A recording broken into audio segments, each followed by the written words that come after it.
Next आता है जी historical research. काफी चांसेस होते हैं हिस्टोरिकल से क्वेश्चन आने के, ठीक है, और क्वेश्चन भी कोई बहुत ज्यादा मतलब इतना ऐसा कोई डिफिकल्ट नहीं होता है। आपको इन चीजों को ना समझना है, समझोगे तो ज्यादा जान पाओगे, डेप्थ में क्वेश्चन कर पाओगे, मतलब क्वेश्चन को उस हिसाब से अटेम्प्ट कर पाओगे कि रटना नहीं पड़ेगा। अब मुझे नहीं लगता डिस्क्रिप्टिव में आपको ऐसी कोई भी चीज, मैंने कोई ऐसा आपको रट्टे वाला कुछ नहीं बोला, सारी चीजें आपको समझाई ही है।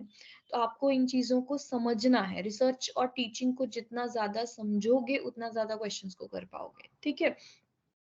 और स्पेशली असर्शन रीजन के क्वेश्चंस को कर पाओगे क्योंकि वो कॉन्सेप्ट बेस्ड ही होते हैं। अब देखो हिस्टोरिकल के अंदर मैंने एक चीज आपको इनिशियली क्लियर कर दी कि ये पास्ट से रिलेटेड है, जो अगर मैं नहीं भी बताऊंगी तो भी आपको पता है कि हिस्ट्री का मतलब क्या है, पास्ट से रिलेटेड है।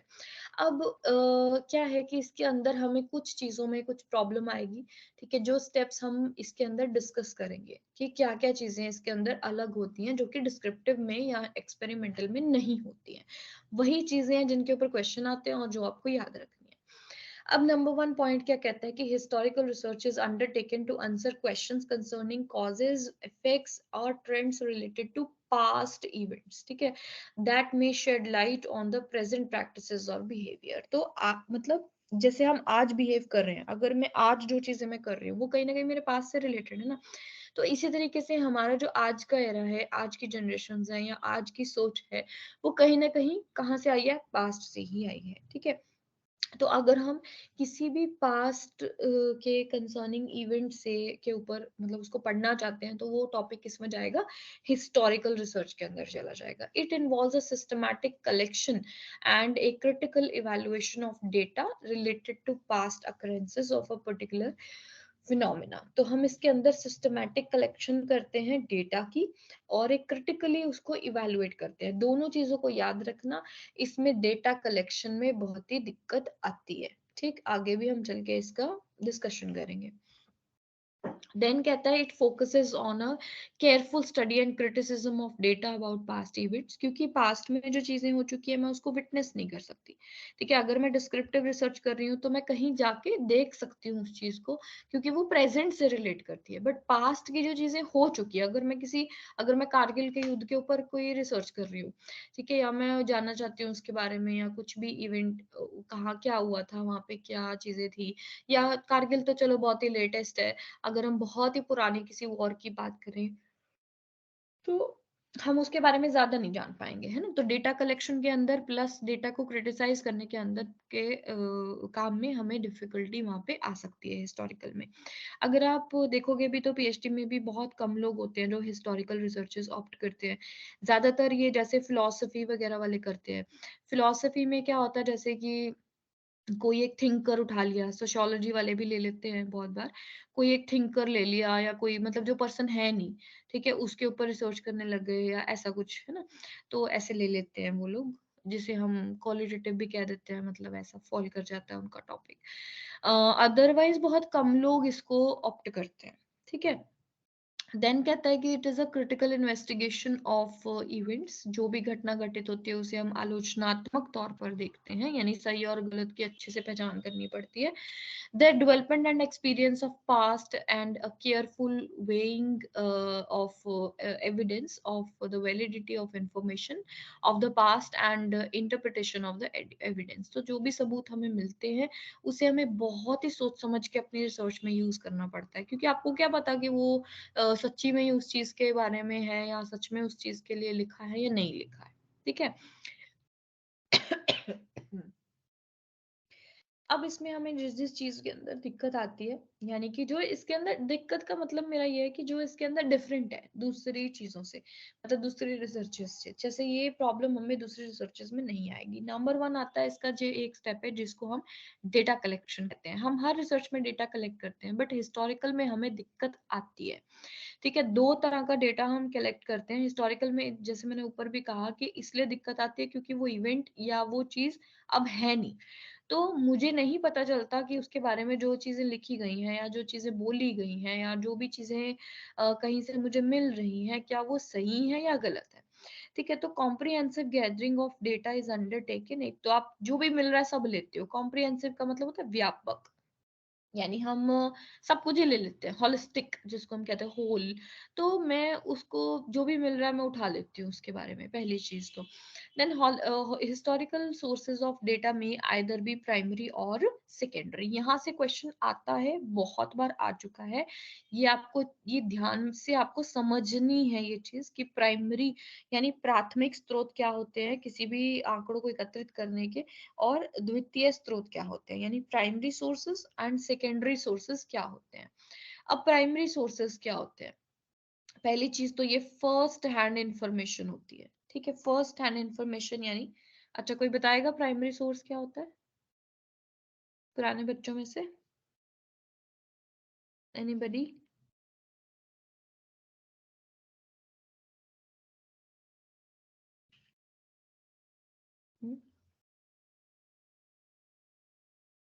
अगर मैं मुंशी प्रेमचंद के ऊपर रिसर्च कर रही हूँ, ठीक है, जो अभी है नहीं। मैम वो प्राइमरी सोर्सेस, जो प्राइमरी जो डेटा होता है वो जो फर्स्ट हैंड होता है वो मतलब डायरेक्ट। हाँ, जैसे मैंने अभी कहा कि अगर मैं मुंशी प्रेमचंद के ऊपर रिसर्च कर रही हूँ तो उसमें प्राइमरी डेटा क्या होगा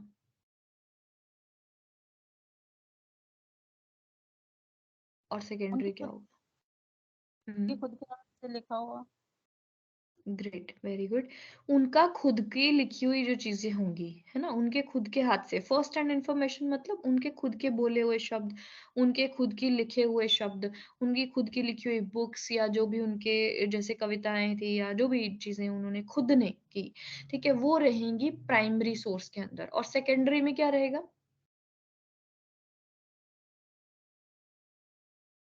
मतलब उनके लिखे हुए को अपन रिपीट करें किसी भी तरीके से। रिपीट कैसे? मतलब खुद या फिर किसी, मतलब उनके ऊपर किसी और ने कुछ लिखा हो। Very good. उनके ऊपर लिखे गए यानी उनके बारे में लिखी गई जो इंफॉर्मेशन जो किसी और ने लिखी हो, ठीक है, कि मुंशी प्रेमचंद ऐसे थे, उनका जीवन ऐसा रहा, ऐसे ऐसे था, उनकी पर्सनल लाइफ क्या थी, उनकी प्रोफेशनल लाइफ क्या थी, या उन्होंने क्या क्या किया हमारे हिंदी हिंदी साहित्य को, उसने क्या क्या दिया, या जो भी चीजें थी, है ना, वो सारी जो चीजें रहेंगी वो सेकेंडरी सोर्स के ऊपर रहेंगी। तो ये मेन चीज आपको याद रखनी है, ठीक है। अब यहाँ पे ये जो चीजें मैंने दी हैं ये आपको रट के जाओ, चाहे इसको, जो चीज रटने वाली है मैं साफ बोलती हूँ कि रट लो, ठीक है। यहाँ से आपको डायरेक्ट ऑप्शंस आते हैं कि ये क्या क्या चीजें हैं। हिंदी के बच्चे इसे एज इट इज रट सकते हैं, ठीक है, कि मैं क्यों रटने के लिए कह रही हूँ, क्योंकि कई बार सेम चीज लिखी हुई आती है और कई बार क्या होता है उसको ट्रांसलेट करके तो वो हिंदी में कुछ और ही बना देते हैं कई बार, क्योंकि ट्रांसलेशन के कई वर्ड्स, एक वर्ड की कई ट्रांसलेशन होती हैं। अब देखो इसके अंदर ये जैसे मैंने एग्जांपल्स लिखे हैं, तो जैसे अभी तो हम पर्सन की बात कर रहे थे मुंशी प्रेमचंद, बट अगर मैं किसी सभ्यता को ढूंढने जाती हूँ, यानी किसी सभ्य, जैसे मैं अगर मोहनजोदाड़ो के ऊपर रिसर्च करूँ या किसी किले में जाऊं और उनके बारे में रिसर्च करूं, तो वहां के जो भी रिमेन्स एंड रेलिक्स होंगे, रिमेन रेलिक क्या होते हैं? अवशेष, जो भी बचा कुचा, रिमेन्स मतलब बचा कुचा, रेलिक मतलब अवशेष, जो भी बचा कुचा उनसे संबंधित होता है, चाहे उस पर्सन से, चाहे उस ग्रुप से, चाहे उस पीरियड से, मतलब उस ईस्वी से, या चाहे उस घटना से संबंधित हो, जो भी बचे कुचे अवशेष होते हैं उन वो इसके अंदर आते हैं, ठीक है, प्राइमरी के अंदर, ठीक है, प्राइमरी की बात कर रही हूँ मैं। तो क्योंकि वो डायरेक्टली उनसे संबंधित होते हैं, ठीक है, तो उनके बच्चे कुचे जो भी स्केलेटन्स, फॉसिल्स या टूल्स, मतलब उनके जैसे वो होते हैं, क्या बोलते हैं स्केलेटन को, क्या बोलते हैं, हड्डियों का ढांचा होता है जो, है ना, वो, या फिर उनसे संबंधित कोई औजार मिल रहे हैं, वेपन्स या बर्तन उनके, या कपड़े, या उनकी जैसे किले वगैरह, इमारतें पुरानी, ठीक है, या फर्नीचर उनका, या पिक्चर्स, पेंटिंग्स, जैसे हम ताजमहल वगैरह में जाते हैं, देखते हैं वहां पे मीनाकारी हुई है, ये सब चीजें, है ना, ऐसे ही सारी जगहों पे हुई होती है, कॉइन्स, उनसे रिलेटेड सिक्के, या फिर कोई कला की कोई चीज, ठीक है। ये जो सारी चीजें हैं ये फर्स्ट हैंड इंफॉर्मेशन के अंदर आती है, यानी कि प्राइमरी सोर्स के अंदर आती हैं। अब अगर हम डॉक्यूमेंट्स की बात करें, यहाँ से आपको क्वेश्चन आ चुका है, ठीक है, ये भी क्वेश्चन ये भी आ चुका है आपको पुराने क्वेश्चंस में, कि रेलिक जो है वो कौन सी, मतलब कौन से रिसर्च में रेलिक्स उठाए जाते हैं एज अ डेटा। एक मिनट, हाँ एक मिनट होल्ड करना।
हाँ जी, तो रैली के ऊपर आपको क्वेश्चन आ चुका है, ठीक है।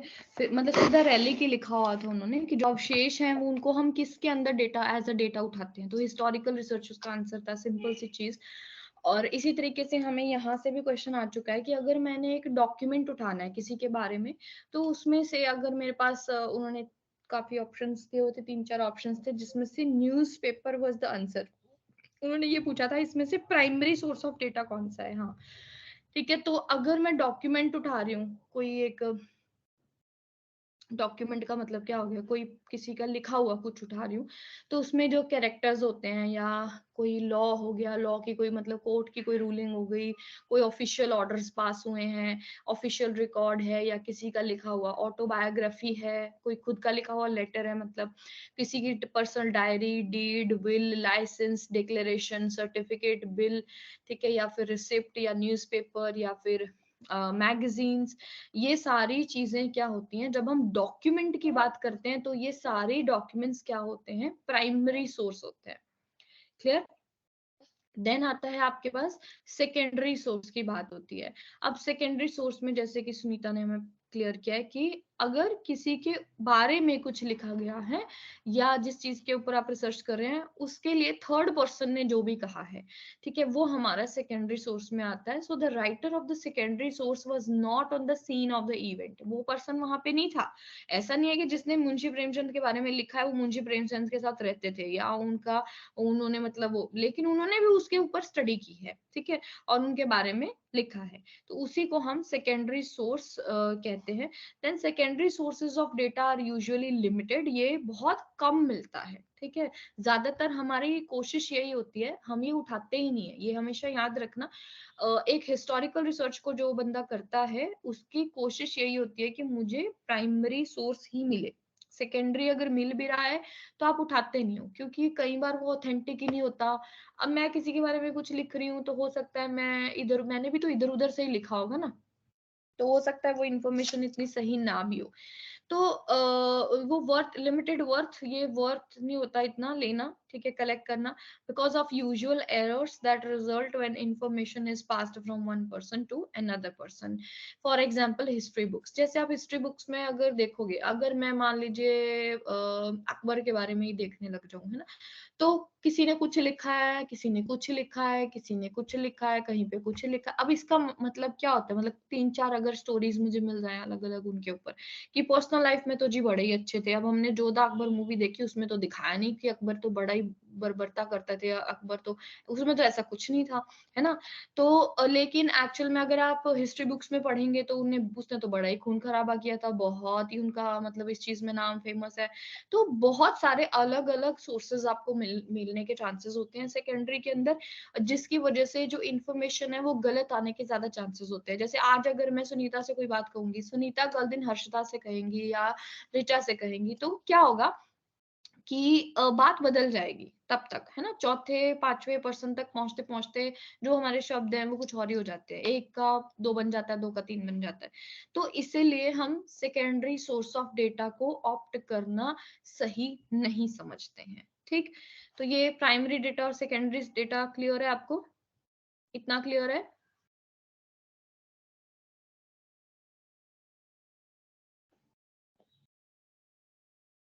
हाँ जी।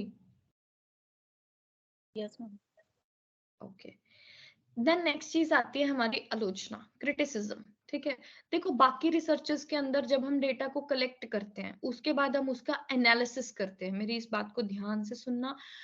एनालिसिस का मतलब हम उन आंकड़ों का विश्लेषण करते हैं, गणना करते हैं उनकी। जैसे डिस्क्रिप्टिव में अगर हम, हमारे पास ज्यादातर डिस्क्रिप्टिव के टॉपिक जो होते हैं वो क्वांटिटेटिव होते हैं, ठीक है, क्वांटिटेटिव मतलब गिनती वाले होते हैं, तो हम उनकी गणना करते हैं कि कितने परसेंट बंदे ऐसे निकले, कितने पर, जैसे मैं रोड एक्सीडेंट्स की बात करी थी तो कितने परसेंट रोड एक्सीडेंट्स जो हैं वो ऐसे होते हैं वैसे होते हैं, तो हमारे पास आंकड़े आते हैं, हम उनको उनकी गणना करते हैं। बट यहाँ पे जब हमारे पास आंकड़े आते हैं हम उनकी आलोचना करते हैं, ठीक है। आलोचना का मतलब क्या सही है और क्या गलत है, क्या मुझे अपने रिसर्च के लिए चाहिए और क्या मुझे अपने रिसर्च से निकाल देना है, ठीक है। दो दो तरह से हम उसकी आलोचना करते हैं। एक तो एक्सटर्नल बाहरी तौर पर क्रिटिसिज्म होता है और एक आंतरिक तौर पर होता है, यानी कि इंटरनल क्रिटिसिज्म होता है, ठीक है। किसी भी डॉक्यूमेंट का के बारे में मैं बात करूं अगर, जो भी हम हिस्ट्री से उठाते हैं, अब इंटरनल क्रिटिसिज्म क्या होता है और एक्सटर्नल क्रिटिसिज्म क्या होता है, दोनों चीजों को आपको समझना है। ठीक है, वैसे तो ये काफी डीप, जब आप रिसर्च पढ़ते हो तो काफी डीप में ये आता है। ठीक है, और लेकिन मैंने ये ऐड पहले पुराने नोट्स में ये नहीं था, मैंने ये ऐड इसलिए किया क्योंकि पेपर 1 में इसका क्वेश्चन पूछ लिया गया था। ठीक है, इंटरनल क्रिटिसिज्म और एक्सटर्नल क्रिटिसिज्म के ऊपर, तो ये आपको ध्यान में रखना है। अब मान लीजिए कोई भी हमें एक डॉक्यूमेंट मिला है, प्राइमरी डॉक्यूमेंट हमने इकट्ठे किया, देखो दोनों में प्राइमरी डॉक्यूमेंट है। तो पहले हमें क्या देखना होता है उसके अंदर, मेरे को कोई भी डॉक्यूमेंट मिला मुंशी प्रेमचंद के बारे में, उनका लिखा हुआ कब लिखा था, ठीक है, वेयर इट वाज रिटन, कहाँ पे लिखा था, व्हाई डिड इट सरवाइव, अभी तक क्यों है, मतलब क्यों क्यों लिखा था उन्होंने, क्या इसकी, कहाँ से इसकी जड़ें कहाँ पे है, कितना ऑथेंटिक है वो। ठीक है, मतलब ऑथेंटिक मतलब उसके सही सटीकता उसकी हम जानने की कोशिश करते हैं। ठीक है, कब लिखा गया, सच्ची में उन्होंने ही लिखा था क्या, मतलब उनके द्वारा ही लिखा गया है। ठीक है, who is the real author, जैसे यहाँ पे है, क्या मुंशी प्रेमचंद ने खुद लिखा है, तो ये जानने की मैं कोशिश करूंगी। ठीक है, अब वो मैंने सिलेक्ट कर लिया, मान लीजिए यहाँ पे मेरे पास 30 डॉक्यूमेंट थे प्राइमरी। ठीक है, 30 चीजें मुझे इंटरनेट से मिली, जिनको मैंने, जिनकी ऑथेंटिसिटी मैंने चेक की। अब जब मैंने ऑथेंटिसिटी चेक की तो उनमें से 18 मान लीजिए या 15 मान लीजिए ऐसे टॉपिक थे, ऐसी चीजें, डॉक्यूमेंट्स थे जो खुद मुंशी प्रेमचंद ने लिखे थे। अब मैं क्या करूंगी, उन 30 में से 15 को एक्सक्लूड कर दूंगी, जो 15 मुंशी प्रेमचंद ने लिखे हैं मैं वो रख लूंगी। ये होता है एक्सटर्नल क्रिटिसिज्म। ठीक है, जिसमें हम ऑथेंटिसिटी चेक करते हैं। ठीक, अब हमने जो बाकी के रिमेनिंग 15 हैं जो मैंने सिलेक्ट कर लिया अपनी रिसर्च के अंदर, उसमें मैं क्या देखूंगी, उसका मैं क्या करूंगी, इंटरनल क्रिटिसिज्म करूंगी, यानी उसे अंदर तक, उसकी तह तक उसका, उसकी आलोचना करूंगी कि इसका आई विटनेस कौन था, या फिर इसका सेकेंड हैंड अकाउंट क्या है, यानी कि इसको और भी किसी ने इसके बारे में लिखा, या इन्होंने खुद ही लिखा था, या किसने देखा था इसको, वाई इट वॉज रिटन, इसका मीनिंग क्या है जो लिखा है, मतलब मैं उसको पूरा पढ़ूंगी कि मुंशी प्रेमचंद ने इसने इसके अंदर क्या लिखा है, इस चीज का मीनिंग क्या निकलता है। ठीक है, इसकी इंटरनल कंसिस्टेंसी कितनी है, यानी एक एक शब्द जो उन्होंने लिखा है लिटरली उसका मीनिंग क्या है। कोनोटेशन, जैसे हम शब्दों के अंदर देखते हैं कि एक जो संबंध होता है शब्दों के अंदर, जो उसका रियल मीनिंग होता है, जैसे हम करते थे ना, भावार्थ करते थे कि उससे उनका क्या, एक तो हो गया शब्दों का मीनिंग, एक हो गया उस शब्दों से निकली हुई भावना। ठीक है, वो सब चीजें हम इसके अंदर देखते हैं, यानी मैं पूरा ही उसको डीपली एक एक लाइन को पढ़ के, एक एक शब्द को पढ़ूंगी, तो मीनिंग देखेंगे हम किस संदर्भ में उसे बोला गया है, context, which context the meaning comes from. तो ये हम जब देखेंगे उसको हम कहते हैं internal criticism. Is it clear, external क्या होता है और इंटरनल क्या होता है।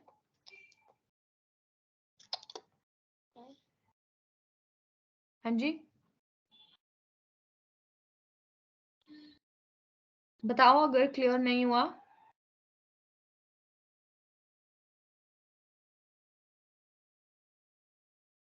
क्या होता है, खुद बताओ क्या होता है, एक्सटर्नल क्रिटिसिज्म क्या होता है।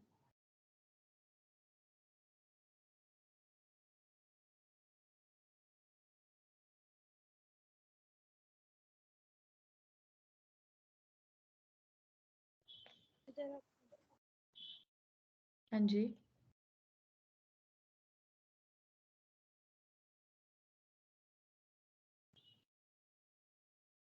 दिव्या आवाज नहीं आ रही है।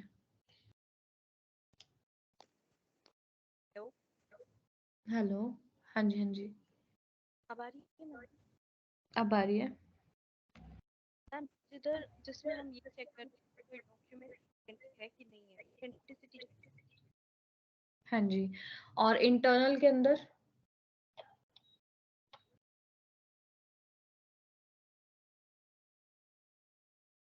इंटरनल देखो उससे भी डिटेल्ड होता है।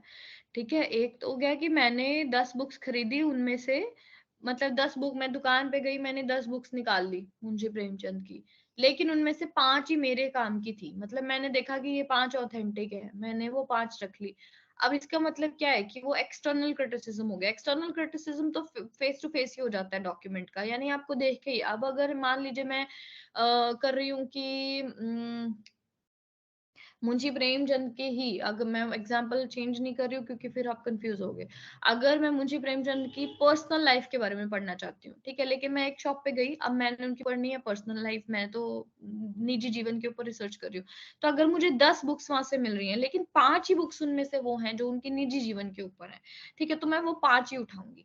अब वो क्या हो गया, एक्सटर्नल क्रिटिसिज्म, ठीक है, बाहरी तौर पर जब हम आलोचना करते हैं, मतलब ऊपर ऊपर से ही मैंने देख लिया कि ये 5 ही मेरे काम की हैं, बाकी तो है ही नहीं, ठीक है, वो वहां पे हो गया, छांट लिया आपने, फिल्टर कर लिया। देन नेक्स्ट आता है इंटरनल। अब जो 5 आपने खरीदी हैं, आप उनका एक एक शब्द जो भी उसमें से आपको चाहिए डेटा, उसको पूरा डिटेल करेंगे, उसका मीनिंग समझेंगे, वो कब लिखा गया, जैसे कार्बन डेटिंग, कार्बन डेटिंग क्या होती है कि वो डॉक्यूमेंट लिखा कब गया है, कौन सी ईस्वी में, कौन से सन में, कब लिखा था, ये सारी चीजें जब आप देखते हैं, उसको हम क्या कहते हैं, इंटरनल क्रिटिसिज्म कहते हैं, ठीक है। I hope it is clear now. Next, yes ma'am. Okay, next क्या आता है, प्रेजेंटेशन ऑफ फैक्ट्स, यानी कि हमें एक हिस्टोरिकल रिसर्च जो होती है उसके अंदर हमें तथ्यों को किस हिसाब से प्रस्तुत करना होता है। नंबर 1, एक तो वेल रिटन होने चाहिए, ठीक है, पास्ट की जो वेल रिटन मतलब अच्छे से लिखे होने चाहिए, ये नहीं कि मिक्स कर दिया, खिचड़ी बना दी आपने। Well written history provides information on the conditions of the past, ठीक है, आपने उसको ईस्वी जो स्टेप बाय स्टेप आप अगर उसे लिखेंगे तो बहुत ही अच्छे से वो प्रेजेंटेशन रहेगी। देन दूसरी चीज, the writing of history demands a careful avoidance of following facts, यानी आपको बहुत ही ध्यान से कोई भी ऐसी चीज, कोई भी ऐसी बात नहीं लिखनी है अपनी रिसर्च के अंदर जो हमारी हिस्ट्री को इम्पैक्ट करते, ठीक है। मान लो आपने किसी धर्म के बारे में ऐਵੇਂ ही कुछ भी लिख दिया, किसी पर्सन के बारे में ऐसे ही कुछ भी लिख दिया, है ना, तो वो आपको नहीं करना है, बहुत ही केयरफुल अवॉइडेंस आपको इस चीज की रखनी है जब भी आपको तथ्यों को प्रस्तुत करना है। Then over signifying of facts, यानी किसी भी एक चीज पे ज्यादा जोर नहीं देना है, ठीक है।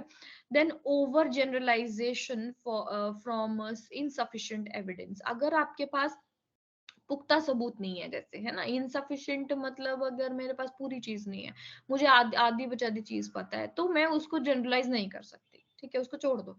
Then failure to establish difference between significant और ट्राइबल फैक्ट्स, यानी कि अगर आपको पता ही नहीं चल रहा है कि इंपॉर्टेंट कौन से हैं या फिर आपके कौन से ऐसे तथ्य हैं जो इसमें से इंपॉर्टेंट नहीं है, आप फेल हो गए हो अगर इस चीज में डिफरेंस करने। फेल का मतलब वो वाला फेल नहीं है, फेल मतलब अगर मैं जान ही नहीं पा रही हूँ कि ये सच्ची बात है या नहीं बात है, तो मैं उसको ना ही लिखूं तो अच्छा है, ठीक है, उसको अवॉइड करो। देन नेक्स्ट आता है टेंडेंसी टू यूज, ये आपका सेकेंडरी डेटा, ये हम अवॉइड करेंगे, मैंने ऊपर ही बोल दिया कि सेकेंडरी डेटा कम से कम लो। देन पर्सनल बायस आपको नहीं करनी है, खुद से आप मतलब निजी तौर पर आपको कोई भी किसी तरह का भेदभाव नहीं करना है। देन एक डल या कलरलेस स्टाइल नहीं होना चाहिए उसका, ठीक है, यानी इंटरेस्टिंग लगनी चाहिए, चाहे हिस्टोरिकल रिसर्च है तब भी वो इंटरेस्टिंग लगनी चाहिए। Then failure to interpret words, कई बार हमें शब्दों का मीनिंग समझ में नहीं आता, जैसे हम शेक्सपियर में, सबने पढ़ा होगा शेक्सपियर तो, है ना, उसमें दाए दाओ ऐसे वर्ड्स होते थे, तो मतलब ग्रीक इंग्लिश का जैसे यूज किया गया, लैटिन इंग्लिश का यूज किया गया, तो अगर हमें नहीं समझ में आ रहा तो या हमने शब्द का गलत मीनिंग ले लिया है या इस तरीके से, तो आप अवॉइड करें उसको। And expression in the light of their usage in the earlier times, उस वक्त जिस भी मायने में वो शब्द यूज होते थे उसी मायने में यूज किए जाए, ठीक है।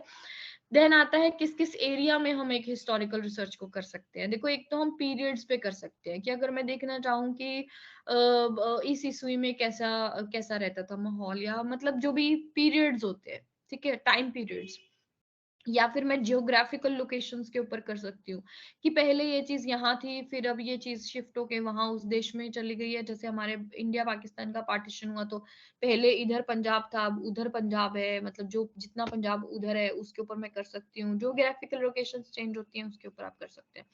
देन मिलिट्री हिस्ट्री, काफी ज्यादा जो ऑप्शंस हैं वो इनके ऊपर होते हैं, मिलिट्री के ऊपर, जैसे वॉर वगैरह की सिचुएशंस के ऊपर होते हैं। अदरवाइज पर्सन के ऊपर तो मैंने आपको बता ही दिया कि जैसे जो भी हिस्टोरिकल हमारे थिंकर्स हैं या जो भी अब नहीं रहे हैं उनके ऊपर हम कर सकते हैं, ठीक है। तो ये हमारी सारी थी हिस्टोरिकल रिसर्च। क्लियर है? डिस्क्रिप्टिव और हिस्टोरिकल क्लियर है, कल हम एक्सपेरिमेंटल पढ़ेंगे। Is it clear? Yes ma'am. Okay, एक बार खुद से पढ़ना, कोई डाउट आए या कुछ पूछना हो, जैसे कई बार बच्चों को प्राइमरी या सेकेंडरी या क्रिटिसिज्म एक्सटर्नल इंटरनल में कुछ दिक्कत आती है तो पूछ लेना।